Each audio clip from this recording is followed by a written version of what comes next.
טוב, אז זהו תחפושת רובוטריק שהכנתי.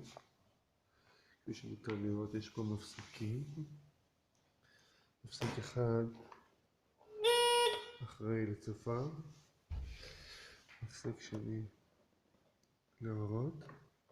אפשר לערב, אפשר להפעיל אותו קבוע אם רוצים. טריק מאוד פשוט.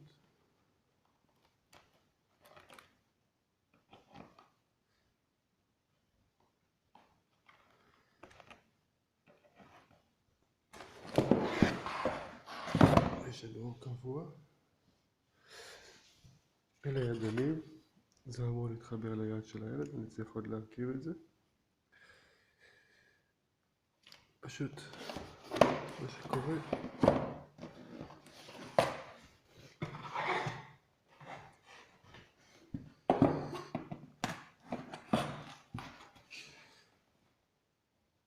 הילד כאן ופשוט יושב לו, הראש יוצא מפה, אפשר לראות את הגלגלים.